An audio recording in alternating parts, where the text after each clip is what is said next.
Hello, ladies and gentlemen, and welcome back to Deep Thoughts on this very rare sunny day here in Southern California. It's not usually as rare as it is, but lately we've had so much rain, it's been crazy. Slowed down the show, but we're back on track, hopefully here. Not a single cloud in the sky, not a single plane leaving a cloud in the sky. What will the kids do unless planes make clouds, right? Today we're going to talk about something that's been requested for a couple of years, and I've mentioned it a little bit in other episodes.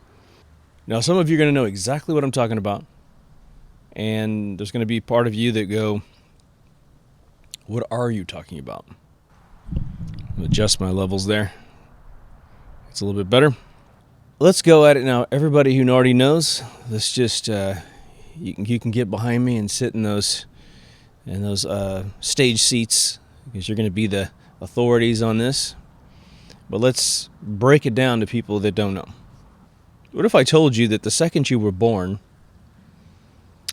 that a few things occur, no matter who you are on planet Earth. One, you're immediately sold to the monarchy of this world for $0. Your parents aren't compensated at all, but you become immediate property, probably most likely of the Queen of England in most regions of the world. So that happens. Second thing that happens is that you become the executor on a fictitious corporate entity that is called your person. And your birth certificate accomplishes both of these things. If any of you have your birth certificate available, most birth certificates are contracts of ownership. That's why you have to have one. I mean, simply recording when someone was born, all right, should be in a database somewhere, should be able to call the hospital. Gets duplicated 4 or 5 times just in case the hospital burns down. I think the hospital in Wiesbaden, Germany that I was actually born in has been rebuilt. If you're a mysterious politician, your birth hospital's burned down, of course. But if you look on this piece of paper, you will find your first, middle, and last name. I guess some countries don't have middle names. But you'll find your name in there in all capital letters. And when the people who developed legalese, the language by which they write contracts in, one of the distinctions in legalese is that legal entities are always written in all caps. Now, recently, I'd say in the last 50 years or so, it's very common to have an alias established at the beginning of a contract, which essentially can be mixed case. So you could say client refers to ... someone's name or a particular company name. And then from that point on in the contract, when client's mentioned, it's referring to the legal entity, and that makes it a lot softer in case you have a gigantic corporate name. Because you're supposed to write corporation if it's a corporation. So if you had the United States of America Corporation, that's a big mouthful. You could just simply say territory, country, whatever you want, smaller word in there. And so what is this person all about? This legal entity that is your person, that even as a baby, you're responsible for that person. And you might think, well, that's not really true because you got a guardian and it's your parents. It's like, well, they have executive, rights on top of you as well, up to a point. But think about it. If you go in as a 12-year-old and shoot a clerk at a drugstore, your parents aren't going to jail. They'll be very angry and they'll be shunned by society for raising a shithead, but you're going to go to juvie. Whatever the maximum punishment is for you as a child is what you're going to suffer. And the way that they can arrest you is because you have attached yourself to a person. And your actions go back and forth, right? Anything that you do, it becomes the de facto log of your person. More than that, your person is obligated to do things. Go to school. You're supposed to, when you earn money, report your money. It's all tracked by your serial number, which is your social security number in America. I don't know what they call it overseas. Maybe one of you can chime in and let me know. But we have a serial number. And every time you earn money, the serial number tracks how much you earn, which then allows the old Jekyll Island 13th Amendment, or 16th Amendment, in 1913, to drag your money out in taxes. If there's laws passed in your local region or in your federal entity country, your person must follow those laws because you are signed up into the corporation that is your country, your state, your local district. But what is a corporation? What is that? Now, some of you form corporations to run businesses. Some of you have a general idea. Well, let's break it down. When you form a corporation, in America we have 3 different types. We have a limited liability corporation, an LLC. We have an S Corp, and we have a C Corp. And those are the 3 levels going up from bottom. A C Corp would be a gigantic corporation like a Walt Disney. An S Corp is sort of your buddy with about 50 employees or so. And your LLC could be you and your brother, your sister, whatever, starting a little clothing company. Now, depending on your state, if you had a 0 fee for creating an LLC, you live in Delaware, Texas, Nevada, I'm not sure which ones are free anymore, but if you had a free corporation that you could create, you should always create one for yourself if you're in any type of business, especially an LLC. Because what it allows you to do is you create the separate entity outside yourself, just like the person that you've signed up to from your birth certificate with your little Social Security serial number on it.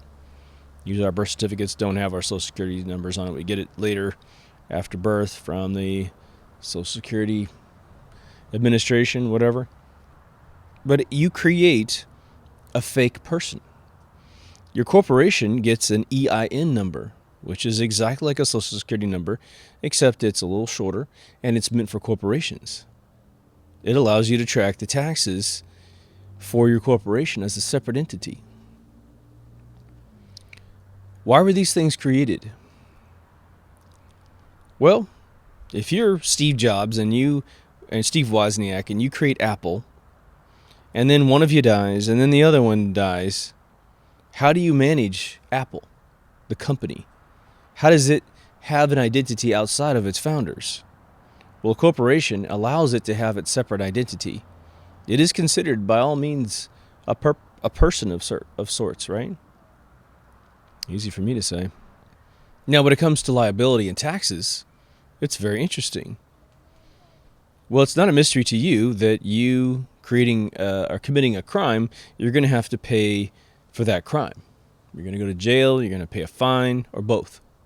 Maybe capital punishment if you do something horrible, right? But a corporation, the reason why they call it a limited liability corporation, and then the S and C have factors of the same thing, is that your corporation has its own little veil. It itself is responsible for the crimes that it commits.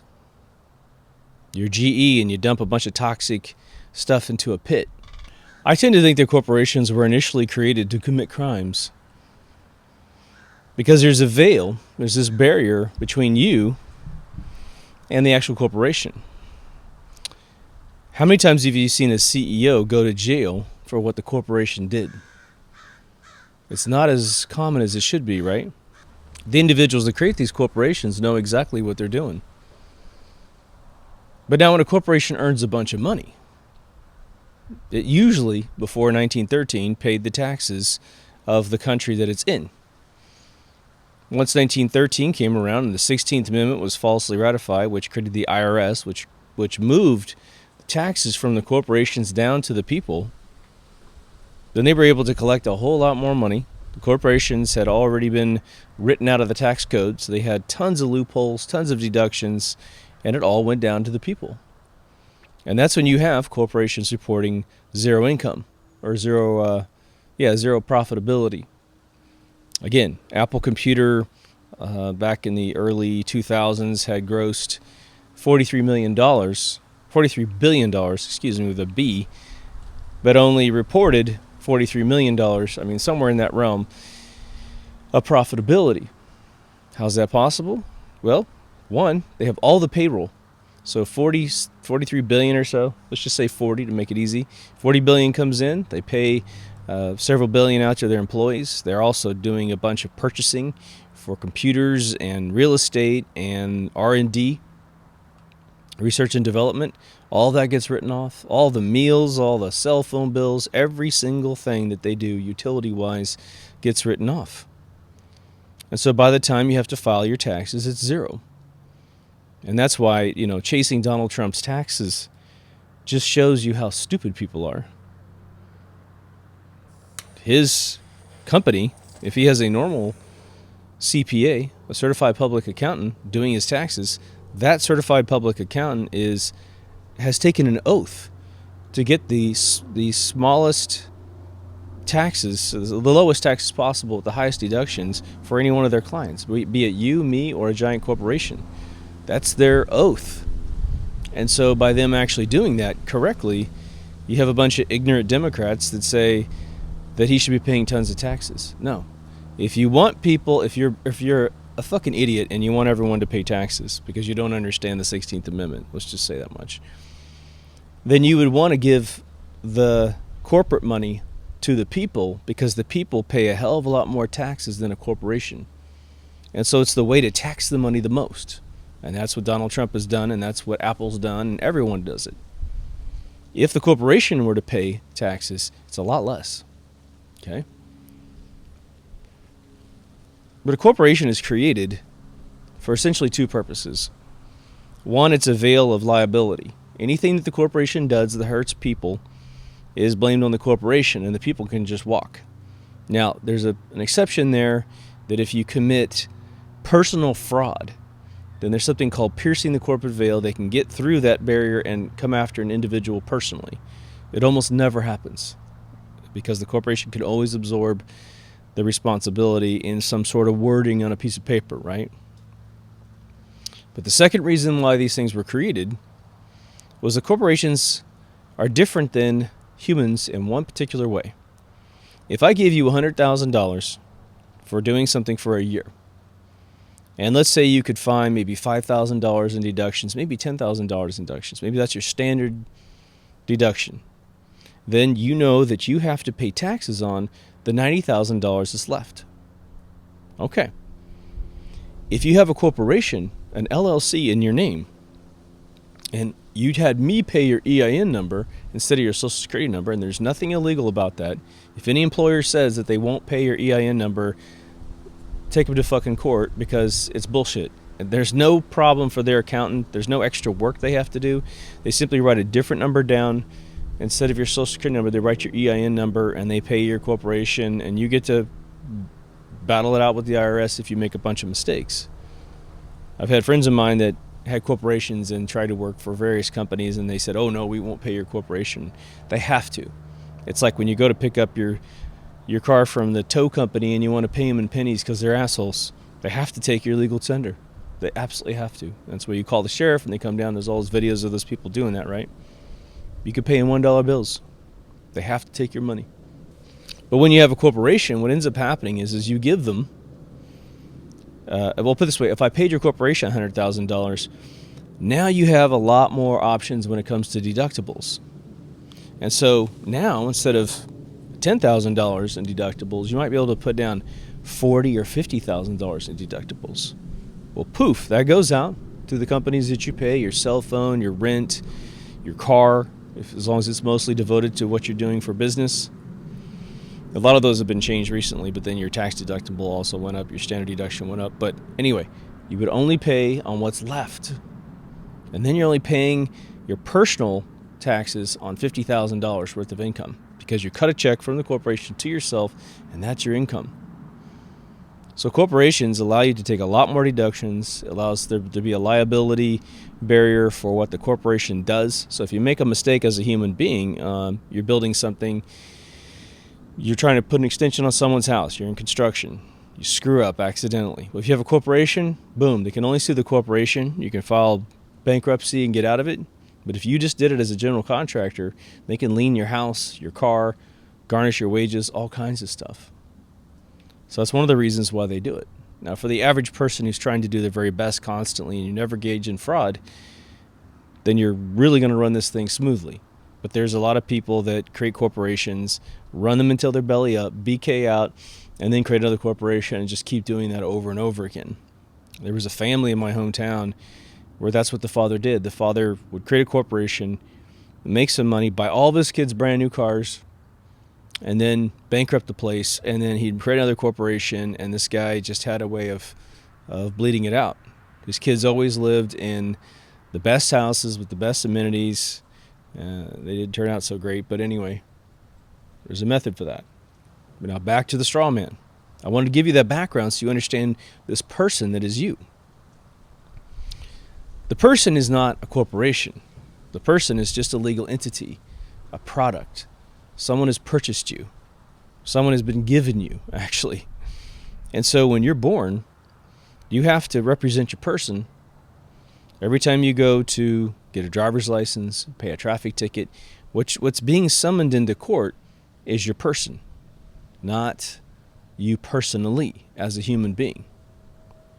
Now, for those of you who've done a deep dive on this, you will have seen court hearings where individuals go into court and try to lecture the judge about this whole concept, and they say, look, I am not that person, I am a free human being. And therefore I'm not going to pay this fine, I'm not going to go to jail. And really quick they learn that that doesn't work. They get handcuffed and they get all the penalties, probably a few more, and it doesn't work. So that's where I want to jump over the argument that's here, which is that there are individuals that believe that we need to get rid of the person.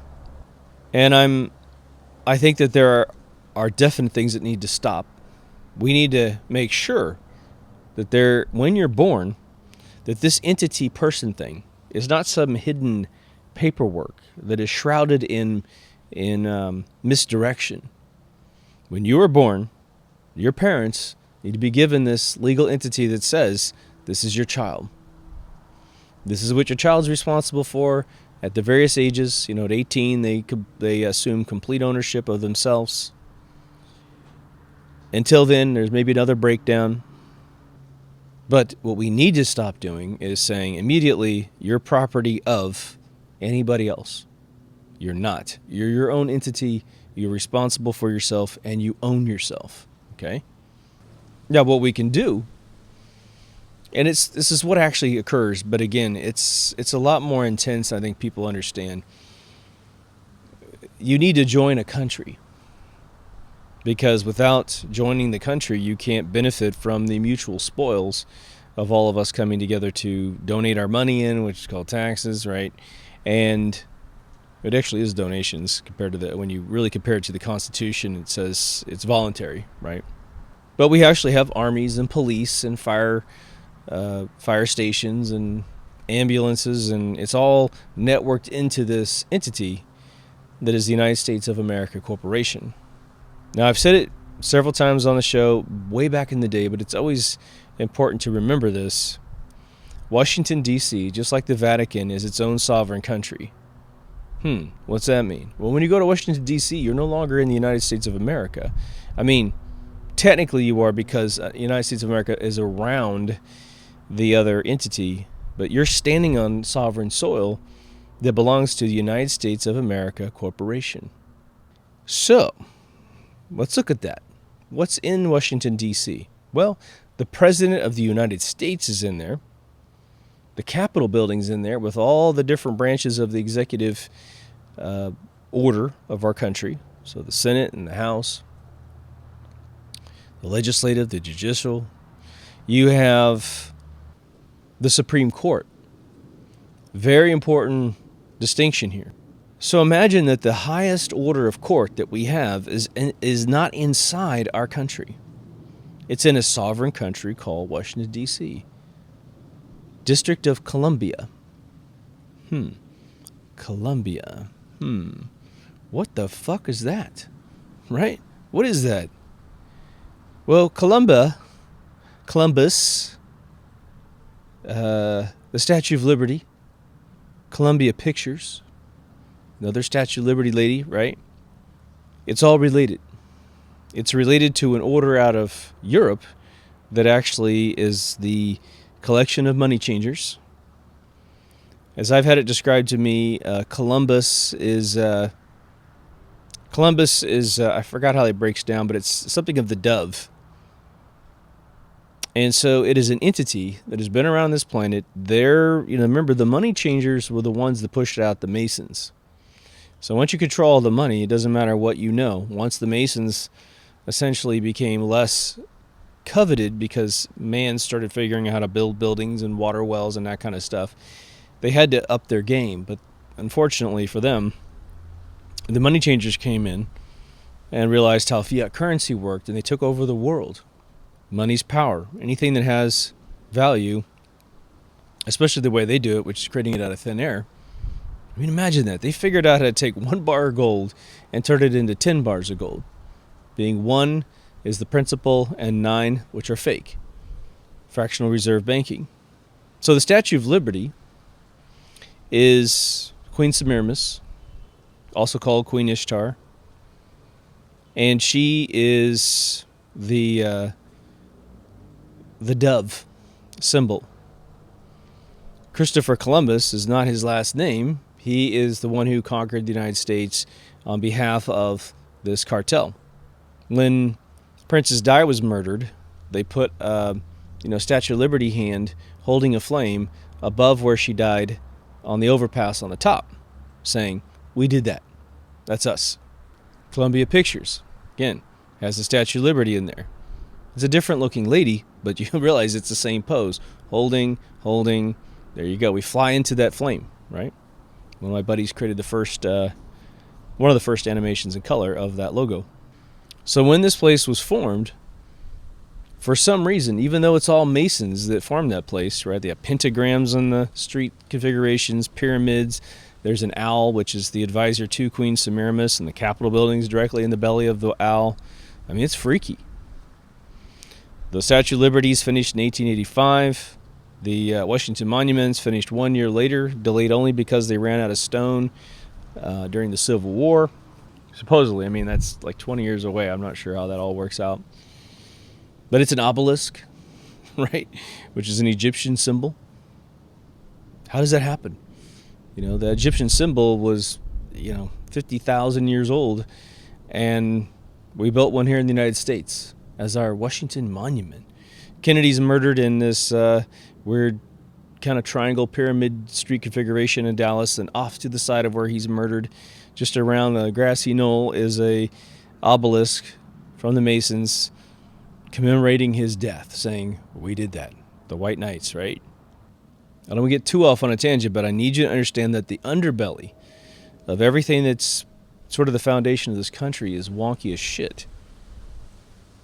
Now, when you read the Declaration of Independence and the Constitution, and you look at some of the behaviors that were initially this country, in terms of, there's 2 things that were seriously unfortunate. One is obviously slavery. Back in those days, from when Europe viewed Africa, they taught their people that these individuals, because they didn't have the science that Europe had, weren't human beings and could be bought and sold. Thanks to the Obama administration, they're now selling them again in Libya. The other one was that we simply carried over the sort of oppression of women. So the suffrage movement continued clear until the 20th century. Eventually we popped out of that. And then, of course, there were several stages of getting people to accept blacks as completely normal human beings. Thank God we got past that in the 60s, right? But the Supreme Court is inside of Washington, D.C. The Supreme Court belongs to the United States of America Corporation, which is not America. It is a separate entity that is the legal entity that is this country. But it's ruled on by people that don't exist in the country, right? Okay. It's kind of like who's on first, right? Have you ever wondered how someone could reinterpret the Constitution of the United States in a court of law when it's beautifully written in the Constitution. Freedom of speech is the freedom of speech. The right to bear arms is the right to bear arms. But we still have to do all kinds of weird shit. This fake assassination attempt on Reagan, which is really to send that guy a signal, because what was he doing? He was investigating the Federal Reserve. He sent off, as far as I know, 3 dudes to figure out, of all the money we pay the Federal Reserve in outstanding debt, how much of our money goes towards the principal debt, meaning what you really borrowed, and how much goes towards the interest.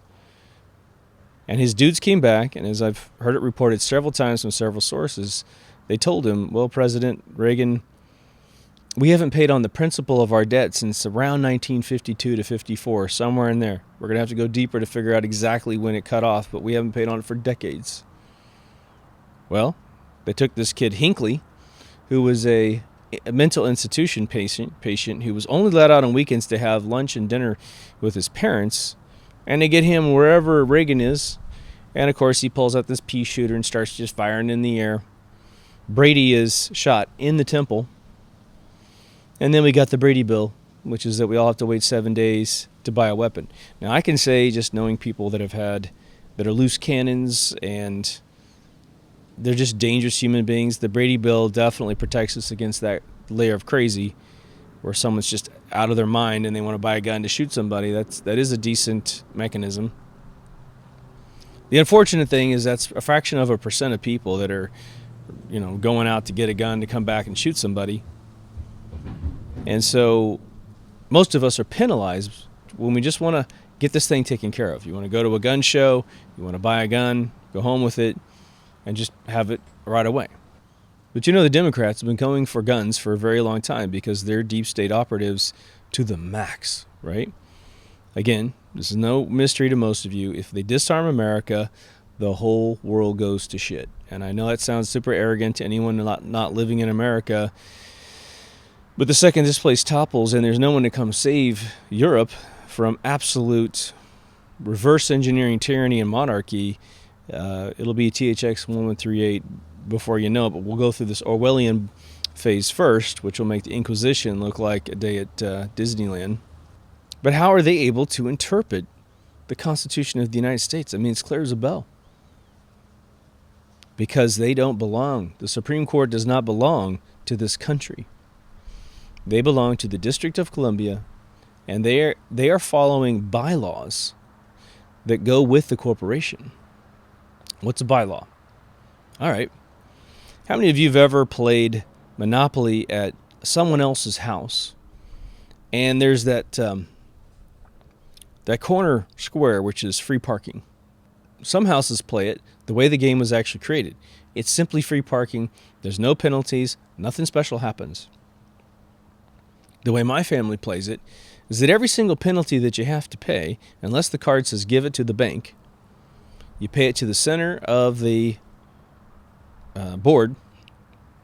And when anyone lands on free parking, that person gets the whole pot in the center. You get a whole ton of cash, and then you get to blow up your hotels and essentially win the game most of the time. Well, how does that work? You go to pool parlors in America. I'm not sure what happens overseas. You go to a pool parlor in the United States, and it'll either be just a normal pool parlor, or they'll have a little sign on the wall that says ball in hand. Ball in hand is ups the game a little bit inside that pool parlor. If you say, I'm going to hit this ball into that pocket, and you miss the ball completely with the cue ball, it's ball in hand. That means the other dude gets to pick up the cue ball, put it anywhere in the whole board he wants to. And that means don't miss your ball, dude. Like, come in here with some basic skills. Otherwise, you're going to lose constantly. How does that work? It's because you have proprietary rules that go with whatever region you're in. Bylaws are completely invented rules that you can create for your corporation. You can say, one of your bylaws could be, you're not allowed to wear hats inside. Otherwise, this penalty occurs to you.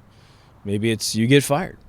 And when you join the company, they have a whole sheet, a contract that you sign with the company that you agree that this is the way that you're going to operate within their corporate grounds, right? you have to surrender your cell phone because it has a camera on it. Apple does this all the time because they don't want pictures being taken of their R&D. You can make them up to whatever you want. I used to write bylaws for a particular 80s rock band because everyone had different things that they thought should occur on the bus when they're setting up in the green rooms. And it involved someone could drink wine here, beer there. One person wanted to be completely alcohol free. And so I had to write these bylaws to keep everybody happy and quarantined away from each other if they didn't want to have exposure to the other person's requests. Well, I've never read the bylaws of the United States of America Corporation. I'm not sure how one would get a hold of those things. But the Supreme Court Justice has. Guarantee it. They rule from this higher podium in their brain, this sovereign land called Washington, D.C., down on us, which is why they can say, well, I know you have your Constitution, you peasants, right?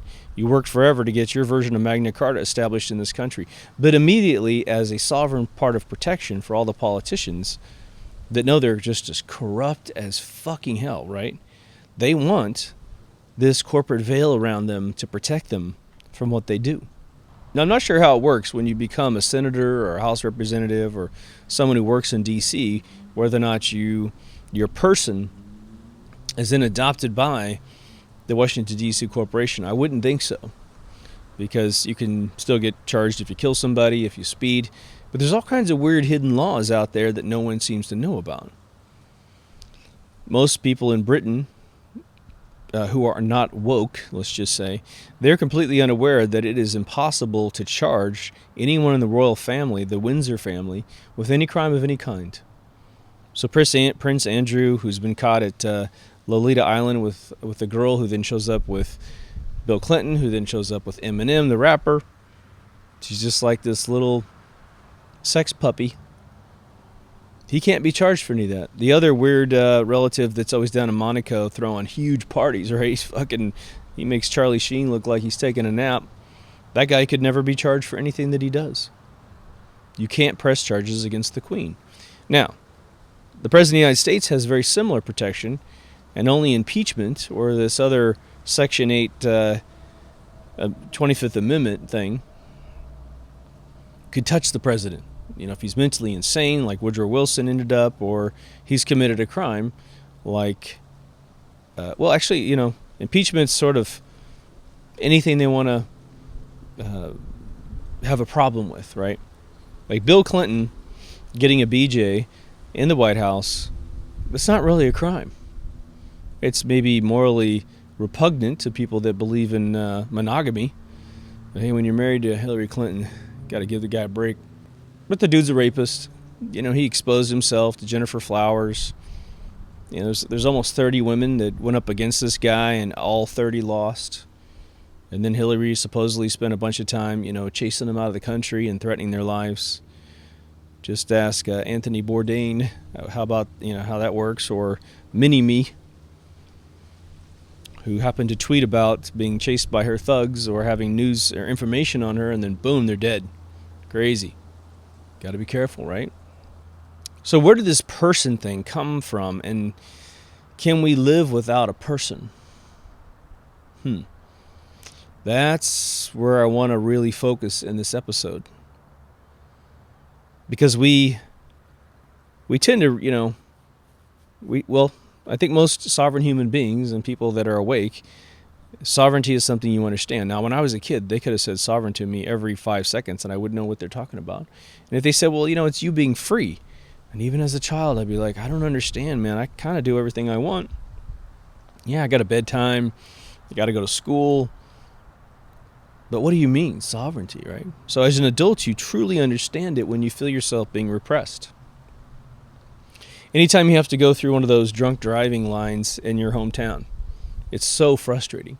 It's a total Nazi checkpoint. You haven't committed any crime, but you're being detained from your right to drive, right? Because you followed all the rules. You pay your registration on your car. You pay for your driver's license. And now all of a sudden they're going to treat you like a criminal, looking in your face, getting in your car. And of course, a lot of these stops lead to other things. Someone could be completely sober, but they're putting a flashlight in there and they see dope or whatever, and they're pulling you over for something completely different. It's a weird, blurry line. Now, overall in America, just to take a little pit stop there, we do have some interesting protection. The cops typically can't do some very logical things like hang outside bars. Now, I've actually recently heard in the last month this is starting to happen in Huntington Beach. We have a huge DUI problem in Huntington Beach, and it's partially by the citizens who live here, but mostly from folks who are coming to the beach to get all lit, and then they get busted when they go home. But we're not supposed to be able to sit outside bars, which for me sounds pretty damn logical, right? You see a guy stumbling out of a bar, and he gets into a car to drive away, and it's just like, pop. Before you even get the keys, or before you get the car in reverse, we got you, because we want to keep you from killing people, right? If your vehicle registration expires in the United States, they do not send cops to your house to seize your car. You're actually able to drive for, I have a friend who drove for almost a year and a half on an expired tag, and just they happen to always miss the cops. Unbelievable. Had this person been pulled over, they would have technically had their car seized with a daily fine for 30 days, which would have been really expensive. Plus, they could be prosecuted up to a year in jail, and they have to pay all their fines for the tag itself before they can actually get the car. So, it could be a lot worse, let's just put it that way. But at some point, when people participate in society, do we need to know who someone is, and then how do we charge someone with a crime if they truly do commit a crime? We have voter fraud going on like crazy in the United States of America, and so folks are pushing for a voter ID.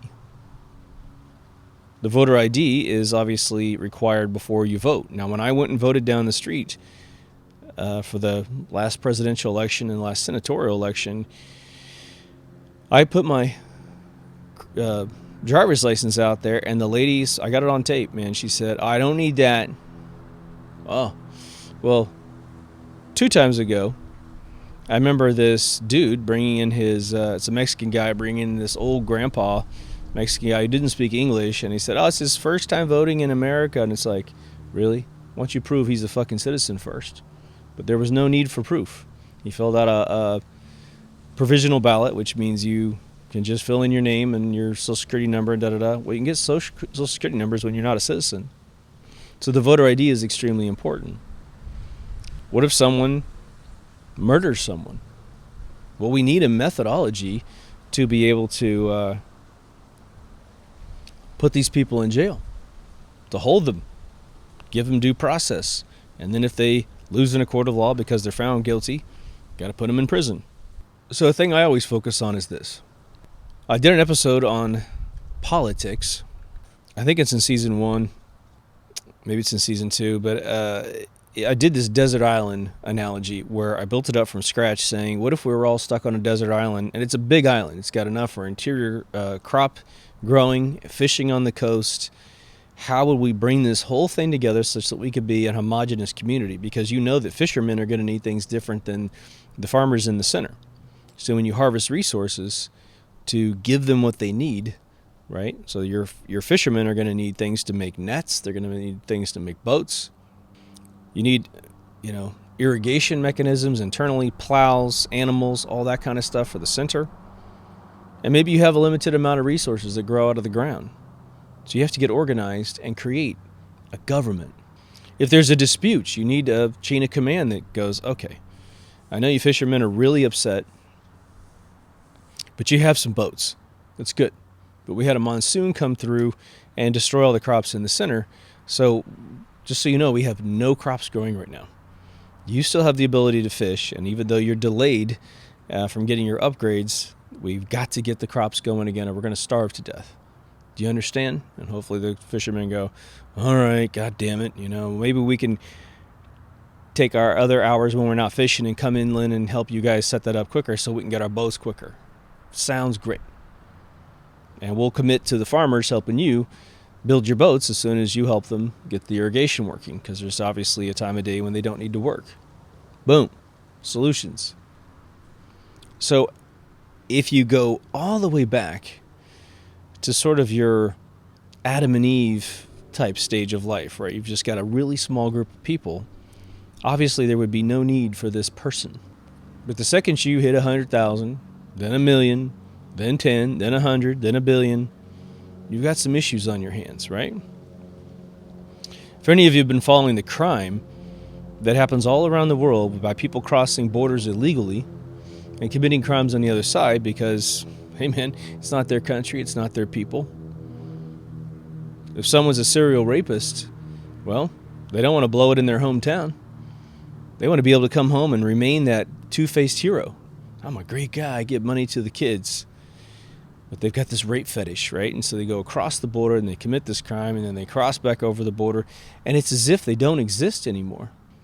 If our country doesn't have a duplicate of all the person data out of Mexico, and I don't mean to pick on Mexico, but I'm just giving you an analogy, then, or vice versa even, then how are they going to track one of our guys coming to their end, committing a crime and going back, and vice versa? It's extremely difficult. And then add an ocean. Someone coming from over the Pacific, someone coming over the Atlantic. As long as they got a return ticket, they can do all this crazy shit and then go back home. Now imagine you've got a bunch of people named Mr. Smith. Like right out of the Matrix. It's John Smith. Two John Smiths create two different crimes. One guy steals a pack of cigarettes, and the other dude murders a family of 5. Now they're in the legal system, but they don't have a person. They don't have a serial number. They're both the brunette guys, unfortunately. They're both the same, not that they're brunette, but they're both 6 feet. They both weigh 185, and maybe they're born in the same year. How the hell are you going to tell these guys apart? Well, it's the guy with the red mole on the side of his cheek. Oh, okay. So the guy knows that's the way he's being identified, so he's in jail. He scrapes all that off, and it's gone. Ah, shit, who's who? Oh, he's the guy with a scar where there was one. You don't want that nightmare on your hands, and so there has to be something that identifies us individually so we can have a society. What we don't need is to be sold to someone. There's any notion that anyone owns your person. That's a whole different argument. Now, there's another thing that usually comes along with this conversation, and it has to do with what's called maritime law. It's a very fascinating thing because it showed up a long time ago when we were actually fighting wars in the sea. Let's say that Britain went down and kicked Spain's ass. Let's just say that. And if you're from either one of those countries, I apologize for picking on you guys. But I think that has occurred in history, so we can talk about it. When they wanted to settle the dispute, the British wanted to settle it on their terms, right? Their laws applied in their brain to Spain, and Spain wants to settle it on their terms. And so how do you do that? How do you get Spanish people, the king and queen of Spain, or the generals, or the proxy, the representatives of these individuals, to operate on British terms? Well, the way they used to do it is they all agreed in the civilized first world countries at the time that if you were on the deck of a ship and the flag that was flying on the mast was Great Britain, then you were under maritime law of Great Britain. But if you crossed over to the other ship and you were in a Spanish ship with the Spanish flag flying, you were in Spanish maritime law. And so when you negotiated a treaty, you better be on your ship if you want to get your way. There have been several millionaires who have tried to live on boats because they then can be in their own mind, their own maritime law. They create their own country. They run their own custom flag. And they say, look, maritime law is honored all around the world, and so as long as I don't get off this ship onto land, I'm always under my own command. And if I say I don't have to pay taxes to the IRS, then I don't have to pay taxes to anyone.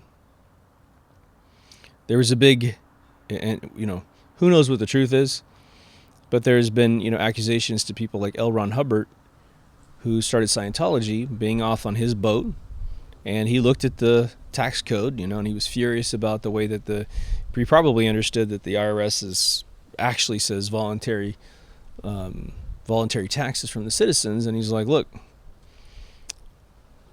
I don't want to pay those taxes. It's voluntary. And you are just using your brute force IRS agents to chase me around. Now, the second you form a corporation, you're definitely under the veil of corporate taxes. And then you better have a good CPA so you can write off all your income. It is possible to build an environment with the corporation whereby, as the executive officers, you don't have any real bills at all. You pay yourself piddly squat because the corporation itself can pay for all your food, all your amenities, everything. Yeah, as we know from Al Capone, you can't touch the IRS. It is enforced by the Secret Service of the United States of America, believe it or not. I've said this story before, but I want to repeat it again.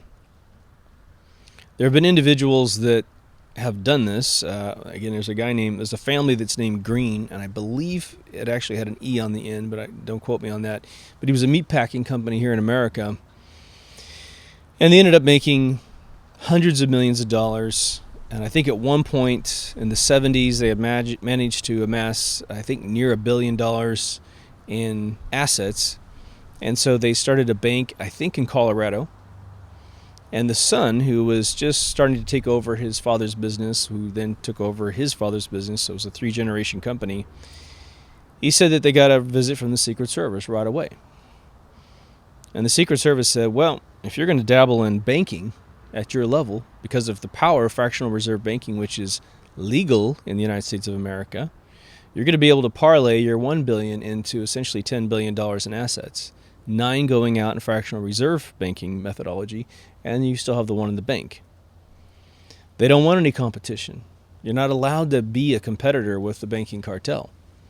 And so they swooped in and said, you're going to let us manage your bank, let us manage your money, and if you don't like it, then you're going to have a lot of problems, maybe even a accidental death or two. We know that less than 10 years ago, maybe it's about 15 years now, there have been precious coins sold online as legal tender. Some people have tried to create their own legal tender coinage made out of gold coins. They're really worth a lot of money, so that you could operate your own currency outside of the United States currency. Secret Service descended on them, raided their coin companies, and it was over. Even though it really is legal tender, because gold has value and you weigh it and you go against market prices, and boom, you have a currency. If we were all willing to adopt some rare commodity as currency, we could do it. What do you think Bitcoin is, right? Bitcoin was utterly terrifying to the cartel. So what did they do? They watched to see how it was going to go legally, to see if it was going to collapse on its own. And then they moved in with massive regulations. There's a great documentary on Netflix about this. And the guy, Ted, from Bill and Ted's Excellent Adventure, I forget his name, he's a huge proponent of Bitcoin. But now there's like dozens and dozens and dozens of Bitcoins. But they swooped in, they regulated it, and took it over completely. We are legally and completely controlled by these individuals. And our person, which is our Strawman, our fake sort of made-up entity of ourselves, this duplicate of ourselves in the legal body of the world, is what we are accountable for, because we have a consensus in this planet that that's the way the world's going to work. But again, before you get completely, pissed off about this, and there's some people that really follow this at a detailed level. They follow it every single day, and they try to fight it. They follow the court cases where people go in and try to say, I'm not going to do what you tell me. Fuck you. I'm not going to do what you tell me. It never works out. They end up broadcasting usually the court case somewhere online so that people look really, really crazy who do this. There are, I don't know, it's something that you wouldn't want to do unless you could get the entire world to move into this whole thing. The Tea Party here in the United States of America, as I will always remind you guys, was over 3,000 former IRS agents, as I had it communicated to me, started the Tea Party and said, look, taxes are voluntary. We figured it out. We're no longer paying this crap. And so immediately the place was co-opted. Sarah Palin got in there, just showed up to one of their meetings, and she was already running with McCain, and so she was considered a loony. This mom of 5 up in Alaska who's never seen, one moment of reality, which isn't true. And they just said this is a cuckoo group. Then they started that the thing that people would say all the time when I was watching it, which was, getting teabagged, which is like, as I said in the episode way back in 2014, 15, I said, if anyone looked up what the hell that meant, it'd be funny to see the expression on their face when they got caught saying it to their kids. So what is the motto of this show? The motto of this show is always rebuild society from the ground up. So let's say that QAnon is real. We do get full transparency with our government, even though we are completely spied on, which is a violation of the 4th Amendment of the Constitution. We learn about FISA courts, and we shore up all the laws so that even though they get a copy of everything, nothing is looked at unless there's a search warrant for that information. All right. Would we still keep this legal straw man? I know a lot of people that wouldn't want to have a straw man, for sure. But then again, I'm not sure how we would ever operate as a society. If I were to go 150 miles an hour down the freeway and I just bump a car, I'm fine. I keep going. But I bump a car and they oversteer, go crazy, or it's a really massive transfer of energy, and they go in front of a semi, and a family of 4 is absolutely obliterated by a bus, by a semi, and I am now responsible for killing 4 people. Don't you want a method to come after me? And all I have to do is say I'm not a person, and, fuck you, da-da-da, I'm this sovereign, militia guy. That's not going to fly if you're a relative of these people or you have empathy for anyone else's life, right? So what do we do to reinforce this person so that we actually have some means of identifying each other? Well, typically, in the United States of America, the only thing we have is your driver's license. The driver's license requires 2 forms of identification to give it validity. So you just can't get a driver's license out of thin air. Typically, you have to have your birth certificate, and then again, one other form of identification. A lot of times it's your social security card or some other institution that's vetted who you are. But now a driver's license comes with the picture. Now at least they're looking at me and going, well, you have the same name, maybe even the same birth date of some other guy that's killed a family of 4. But I can look at this driver's license and realize you're not even the race of the person that did that, because we have the maybe the traffic cam of this person. Then I get to be free instead of being incarcerated for someone else's crime. It's a tough one, right? When I hear the petition from individuals who hate this strawman person relationship that we have with our country, with the world, most of it just has to do with the fact that I am not your property. Even though I might have this person, I'm not your property. But if I agree to live in a country, then even if we obliterate the Washington, D.C., we get rid of its sovereign designation, the town is renamed to, maybe, I don't know, White House Alley or whatever, or just becomes, some state name. It's just called Washington. We take off the D.C. We remove the sovereignty that it has. Well, you still have to sign up to whatever country that you want to live in.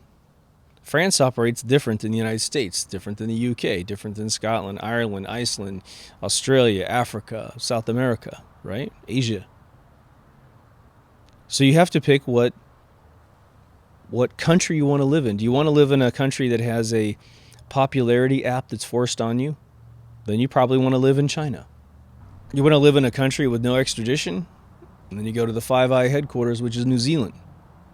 They can't extradite you. There's no laws that allow it to happen. So you can sit there and be a rapist from a different country and you'll be in there. Now they may decide to charge you for what you've done in a different country, but they, as I understand it, are unable to move you to that country to serve your time out where you did your crime. That's why a lot of pedophiles in the United States of America go and flee to these other countries, because they're, I guess, more lenient on this sort of thing, right? Was it your Roman Polanskis, right? But once you sign up, let's just say we got rid of the bylaws of this United States of America corporation. We have to solve for two problems right away. The Constitution of the United States has to be reaffirmed by the people. This is the general 10 commandments, the 10 Bill of Rights, plus its amendments. And I think we should look at the 16th one very carefully before we continue with that one. But we at least say the Constitution as it was initially written, the 10 Bill of Rights, is what we're willing to adopt as our modus operandi as citizens of that country, of this country, of America that I'm sitting in right now. If you don't like it, that's fine. You apply someplace else and you move there. You better know the language and you better have a decent skill set that they need. Otherwise you won't get citizenship, right? The bummer of the world is this. Because we have bad apples, which is created by horrible education, now it's created by horrible vaccinations that rot kids' brains. And, again, they've got us from cradle to grave, right? They give the kids vaccinations which ruin their minds. They're ADHD, they can't focus, their lives get screwed up. Now they push dope on all the kids. And then they start fucking up their life because they can't pay attention, because they've been genetically altered. This medication, which is dope, gives them some form of solace. Their brain kind of calms down.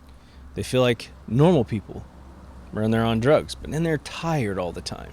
They don't want to do anything with their life. Education is still almost impossible because you can't go to school high out of your mind and pay attention to anything that they're teaching you. And so when you go right on to welfare, your Bernie Sanders program or your Cortez program, then you just become sort of a mouth breather, right? You have very little value to society. You want to try to find a spouse? Good luck. Your spouse is probably looking for the security that any spouse is looking for, to a partner that's going to participate. And since the whole world's been re-engineered to be a two-income household, you're going to have to bring your half. And if you can't, you're going to be single, living with your parents forever, until your parents kick your ass out. So we now have a contingency of every population that can't behave. Some people get beat up by their parents because their parents are having a hard time, so they take it out on their kids. Then their kids beat their kids. If someone can't get partners of the opposite sex, they start turning into rapists. And so all of this, or a giant portion of this straw man, is in place so that we can handle those people, so we know where they are physically.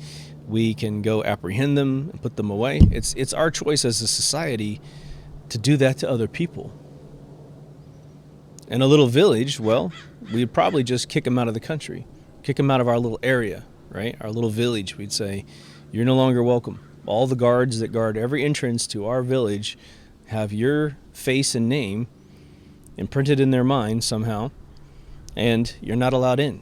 So you better know how to hunt and cook and build a shelter. Otherwise, you're just going to die out there, which is where we really got this thing called groupthink, right? Which I'll end up probably doing an episode on that eventually. So the straw man entity was formed because society grew. Now, what's interesting for me, having grown up before electronic surveillance was essentially a part of all societies, right? We have cameras everywhere now. And I think most of you who follow the internet know that these cameras have caught criminals that would have normally gotten away. This actor who recently faked his own beating and blamed it on a bunch of white supremacist individuals. I mean, talk about scumbag. The only reason why we figured out that this was all a ruse was that, one, he cut the guys a check for, I think, $3,500. Fucking brilliant. But we got him on camera buying the ski masks. We have him on camera doing the attack itself with no MAGA hats on. So we knew the whole thing was a lie. All right. What if we didn't have the surveillance state? It sucks, right? It sucks that we've had our Fourth Amendment compromised in most cases. Now, again, if you have your own convenience store, you're in a public place, filming you is fair game. Walking down the street, you're in a public place, sort of fair game. If you're out in public and someone points a video camera at you, there's a bunch of disputes about whether or not that's legal or not. But if you're in your own household, well, then it's your own household. Your TV, which has a camera in it, shouldn't be filming you when you don't want to. Your phone shouldn't be listening to you when it shouldn't, when you don't give it explicit permission to listen to you. But they still do it, don't they, right? Facebook is listening to you even after you delete the app on your telephone. Isn't that unbelievable? And we allow it to occur. He admitted it in a Senate hearing, that that's what happens. And he wasn't immediately incarcerated, put in jail, and their company frozen until they stopped violating the Fourth Amendment. Now, the operating system companies, just to go down that rabbit hole for 1 second, they absolutely know when someone is listening to a device, because they are now giving voltage to that part of your phone and sending it to a listener, an event handler that's going in a big loop, and then shipping that data out through the Ethernet port or wireless port that you have on your device. So they could absolutely stop this. The latest Macintosh operating system, Mojave, has a new security feature that essentially designates permissions per device. So if you want to have a device service your hard drive, you have to give that application permission to look at your hard drive. If you want to do audio conferencing with an individual through software, you have to grant microphone permission to the application or the web browser application to be able to do that. So you sort of have a lot more control when you're in your desktop computer on a Mac currently. I can't wait till that hits Windows 10. When you're a really technical person with computers like myself, you automatically know how invaded you are. And it means something different to someone who's technical, because as a technical person, we know how to solve that problem. Again, Mojave seems to at least be taking the first steps to solve that issue. Now, spy software. I think it operates in a hidden mezzanine inside your operating system. It can do anything it wants to do. Look at your microphone, look at your camera, and it's below the operating system's ability to monitor. So you do have methods that they can get in and take everything off your computer. They can technically control the router outside your house to give you like incredible bandwidth that you wouldn't normally have if they want to yank down your hard drive. And then when you run monitoring software to see how busy your hard drive is, it won't necessarily report it. You just notice your computer's getting slow. But maybe they do it at 4 o'clock in the morning when you're asleep, when they drag your hard drive down at night at some massive upload rate. If I were to take everyone that I've ever heard in these town hall meetings who know a lot more about this Strawman than I do, and some of these are exhaustive research programs that people have spent 10 plus years dissecting all the legalese of the Strawman. If I brought them all into a room and said, look, how are we going to have a society without this stuff?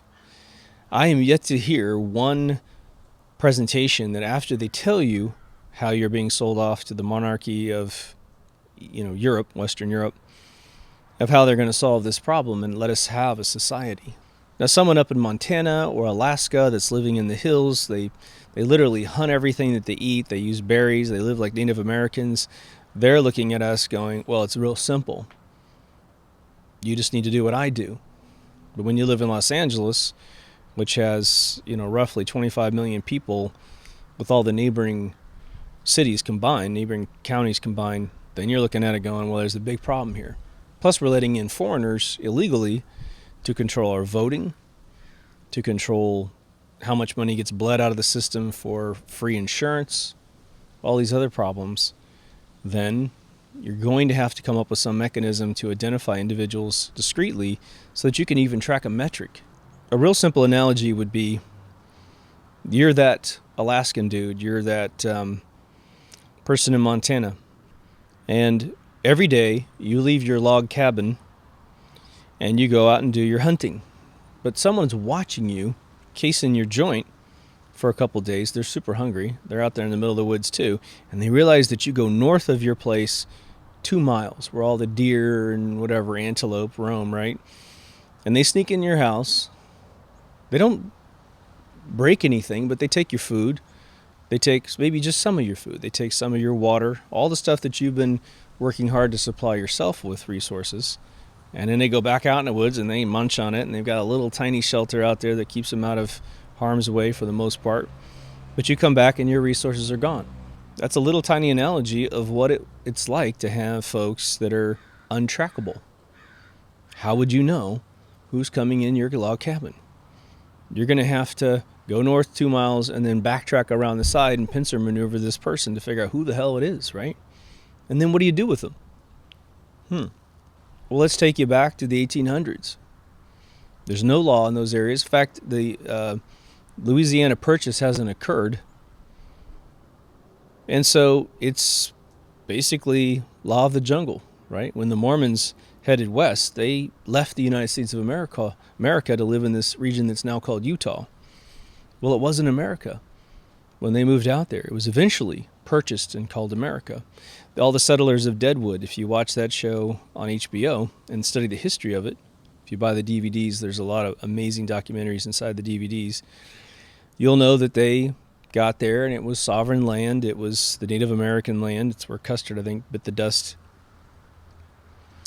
But if you committed a crime, well, the people got together and decided what your punishment was. Well, imagine that taking a French fry was a capital punishment. They got to kill you for stealing someone's stuff.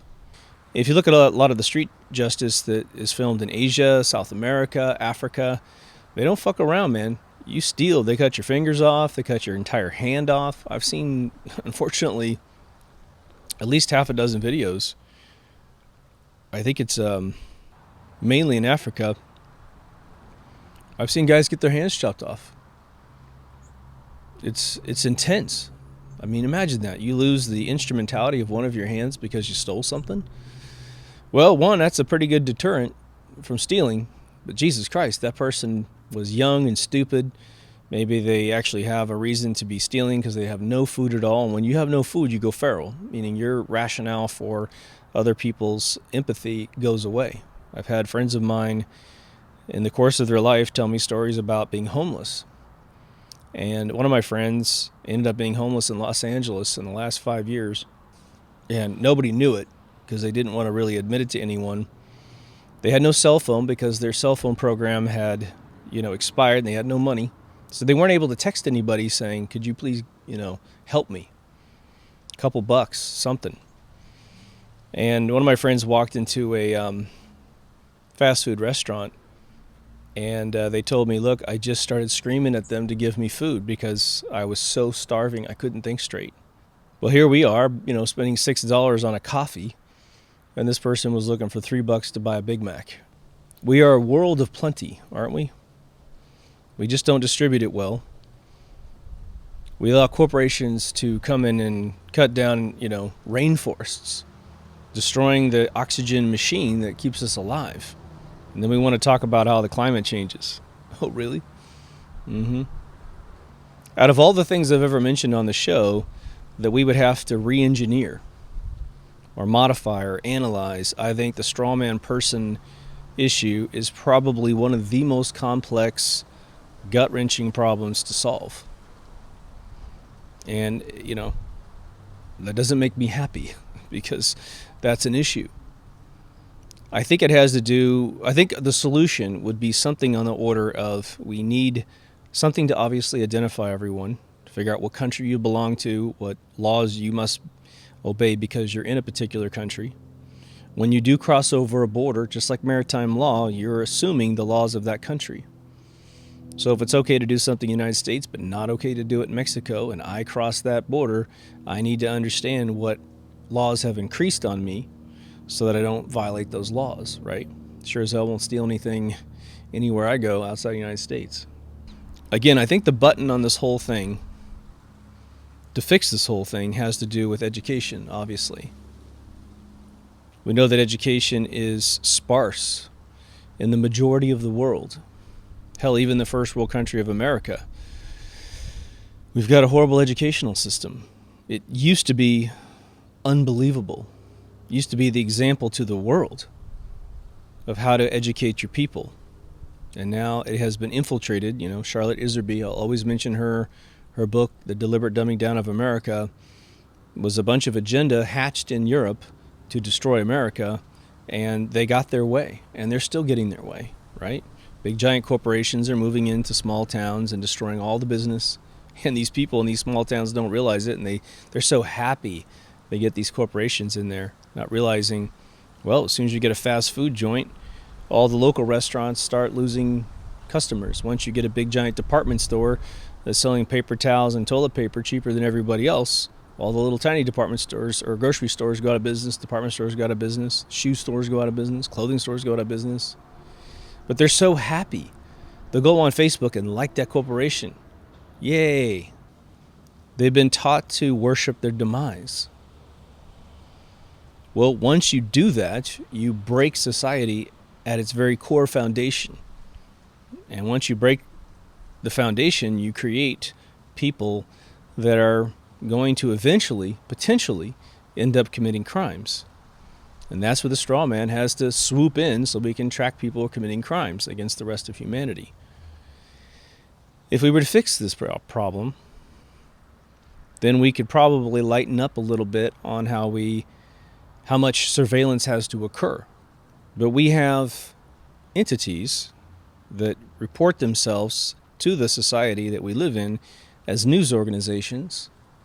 And they're no longer news organizations. They're private for profit organizations. Go see my episode on Profit News. And they inject in us the divide. They make us hate each other. They carry the deep state agenda directly to the people.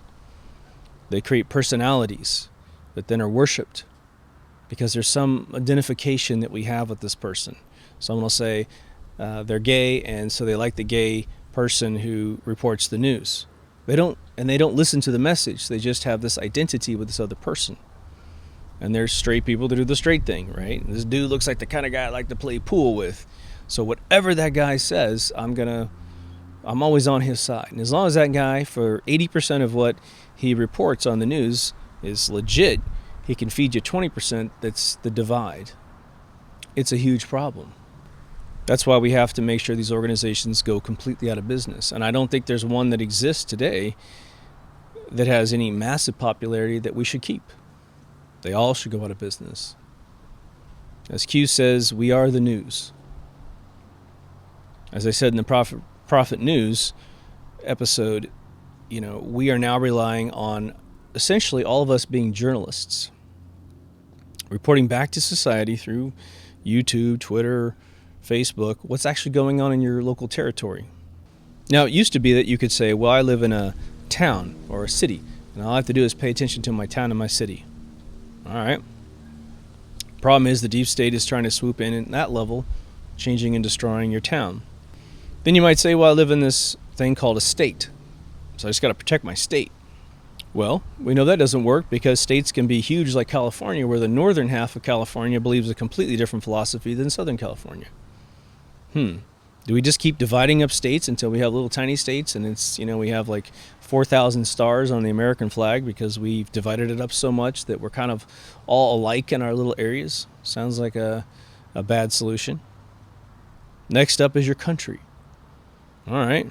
We're building a wall on the southern border of America because we have drug cartels trafficking people, trafficking drugs, and bringing in a bunch of folks that are undocumented so that we can't figure out where we need to allocate money to take care of things. We can't control our immigration at all because, what is the legal way to get into America? Well, you apply, you prove your case that you have talents that we need, and you go through a 10-year process to get your green card, roughly. It's a little faster for other countries. Well, we can't operate like that. That's basically organized chaos, right? But if you want to engage in any level of this sort of checks and balances, then you're going to have to create some form of paper entity that is you, so we can track you. You want the spoils of a country, even as a indigenous born in the country citizen, then they're going to have to figure out, okay, Mary Smith lives in this particular house in this particular community, and she has this much income. She has this number of children, and she's going to need some resources here and there for her insurance or whatever. How do you track it if you don't have some methodology of tracking it? So I just wanted to open up the conversation. This is obviously just an introductory course. There is a tremendous amount of legalese that goes with the person that you should explore if this is something that's interesting to you. I would be interested in any of your comments for a solution. If you know of a different country that has a different methodology than America, or if your country operates differently than what I've described, please mention that if it works really well for you guys. Keep in mind how big your country is. There's some countries that are smaller than Los Angeles, and so they can use different solutions that wouldn't work in a country with 350 million people plus. China's up to 1.4 billion. How do they manage their people? It's a big-ass country. It's physically bigger than the United States of America. It's a difficult pill to swallow and solve the problem at the same exact time. I think the one thing that we do ourselves an injustice on is to run around saying freedom, liberty, and sovereignty, these three words, and we don't have a definitive definition of what those things mean. I think it would be interesting that if the law books in every country simply had one page in it, right, and you open it up and it says, do no harm. And then every time you come into a court of law, there's a gradient of how much harm you did to someone else, and then there's the punishment for that gradient. It's sort of how it works, but then we've split murder into a million different categories because there are a lot of different circumstances of which that could occur. You could be defending yourself in your own house. You could be a starstruck lover who caught your spouse sleeping with your best friend, and then you go crazy and you got a gun and you shoot them both, and now you're going to plead temporary insanity. Then there's the premeditated murder where someone's like, I fell in love with somebody else. I'm going to murder my spouse so I can collect on their insurance policy and go move off with my lover instead of just getting a divorce. I think the last statement I want to make is that running a world of 8 billion people roughly is a job that nobody wants. People do have those jobs. They inherit the hundreds of years, if not thousands of years, of built-up law to try and govern this. But as the world continues to populate, those laws become more and more difficult to enforce. As cultures differ around the world, we've got areas of the world where you can kill your spouse and it's okay. You just say she committed adultery and you can kill your spouse. And there's no crime going on there. That's your legal right. It's insane. You can force your daughters to get circumcised. What? It's going to take thousands of years to pull this off. We as the people have the ability to get in and maybe modify what's going on if we can find some egregious problems. But I think it's going to be just like religion. If you all belong to the same religion, you're going to interpret it differently because it's complex and it's metaphorical. And it's going to be really, really difficult to get everybody in your congregation on the same page for every page in the Bible, let's just say, before everybody dies. We don't like to think of it being that complicated, but it is that complicated. Am I defending the person? Well, to an extent, yeah, because I don't know how to do it any other way. Do I think that all the surveillance and ownership should still be there? Hell no. When I hear of a crime that occurs, and I think, like we had a plane disappear in a Malaysian plane that disappeared.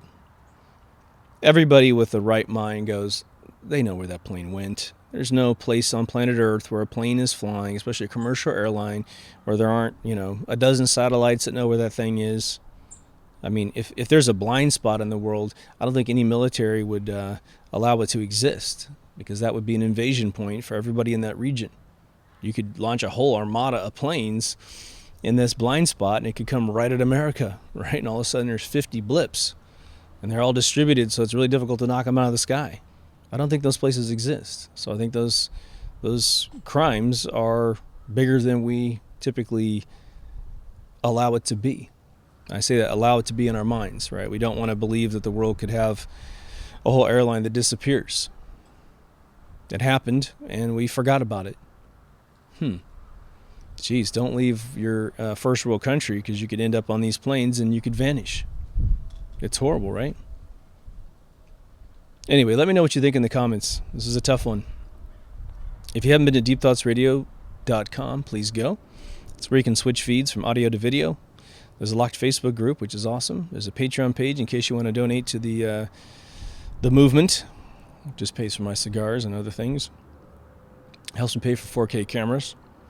If you guys are Twitter fans, that's where you want to get your feed. I've got a Twitter page up there, so you can just subscribe to it and you'll get your notifications. I do forget all the time to tell you guys, and I see it all the time on other YouTube channels. There is that little bell on YouTube that if you click the bell, it's right to the right of the subscription button, at least in 2019, you will get a very quick notification on your phone as a notification. If you don't click the bell, then you have to go into your YouTube app, click on your subscriptions, and then you'll see me in the feed having released a video. I think most people are attached to one form of instant notification, but just in case that's important to you, do remember you have to click the bell. And they do unsubscribe you guys, at least from YouTube. There's a little bit of shenanigans going on there, so make sure that you check it every once in a while because you will be unsubscribed from channels. But anyway, take care of yourself and someone else, and I'll see you in the next Deep Thoughts. Over now.